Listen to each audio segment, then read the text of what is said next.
দর্শক, চায়নাদের মাথায় সৃষ্টিকর্তা এত বেশি বুদ্ধি দিয়েছে যে বুদ্ধিগুলো দিয়ে ওরা এমন এমন কাজ করে যেগুলো দেখলে পুরো বিশ্বের মানুষ অবাক হয়ে যায়। তেমনি এই ভিডিওটি পুরোপুরি আপনারা দেখলে অনেকটাই অবাক হয়ে যাবেন। তারা দুর্গম এমন একটা পাহাড়ে এমন ভাবে রাস্তা নির্মাণ করেছে যেটা বিশ্বের অন্য কোনো দেশের এরকম নজির নাই। দেখুন, এটা একটা পাহাড়, সুউচ্চ পাহাড়, দেখুন নিচে কতটা নেমে গেছে, আর এই পাহাড়ের ঠিক উপর দিয়ে চিকন একটা রাস্তা করেছে। এই রাস্তার বিশেষত্ব আছে যেটা একটু পরে আমি বলছি, আগে একটু রাস্তাটা দেখিয়ে নিই যে কতটা দুর্গম আর কতটা কঠিন এই রাস্তাটা।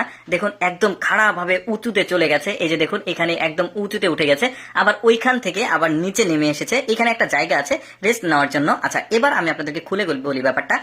এটা হচ্ছে সিঁড়ির রাস্তা, অর্থাৎ আপনি বাইক, গাড়ি, কোনো কিছু যানবাহন নিয়ে আসতে পারবেন না। হেঁটে হেঁটে আপনাকে এই রাস্তাতে ভ্রমণ করতে হবে। মূলত টুরিস্টদেরকে কেন্দ্র করে, মানে টার্গেট করে এই রাস্তাটাকে নির্মাণ করা হয়েছে, জাস্ট ফর ভিউ দেখার জন্য। এই যে দেখতে পাচ্ছেন আশেপাশের যে সৌন্দর্য, সেই সৌন্দর্য একদমই মনোমুগ্ধকর, কারণ এখানে নদী রয়েছে, শহর রয়েছে, আর একদম পাহাড়ের ওপর দিয়ে এই রাস্তাটাকে নির্মাণ করেছে, যেটাতে হেঁটে যেতে হবে আপনাকে।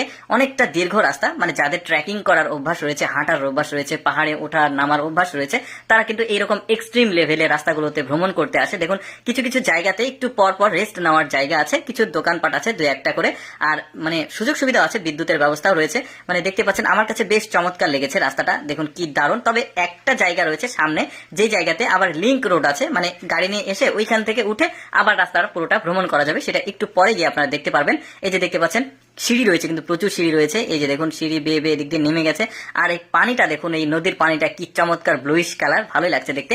এই যে সামনে যে জায়গাটিকে দেখছেন, এই জায়গাটার নিচে একটা রাস্তা রয়েছে যেখান দিয়ে গাড়ি নিয়ে এইখানে আসা যাবে, কিন্তু এখানে এসে আপনি রেস্ট নিতে পারবেন, একটু আশেপাশে ভ্রমণ করতে পারবেন। আর এইখান দিয়ে যখন যাবেন এই রাস্তা দিয়ে আপনাকে হেঁটেই যেতে হবে। এই যে দেখতে পাচ্ছেন সিঁড়িগুলো বেশ চমৎকার, যে টাওয়ার, মোবাইল টাওয়ার রয়েছে, আর সামনের দিকে এমন একটা সুন্দর স্পট রয়েছে, যে স্পট থেকে আপনি আশেপাশের 360 ডিগ্রি চমৎকার ভিউ পাবেন, সৌন্দর্য দেখতে পারবেন। একটু পরে গিয়ে সেটা দেখতে পারবেন ভিডিওর শেষের দিকে, যে সামনে কেন এত মানুষ এত কষ্ট করে সামনের দিকে যায়, এই রাস্তাটাকে অতিক্রম করে। একটু পরে গিয়ে সেটা বুঝতে পারবেন।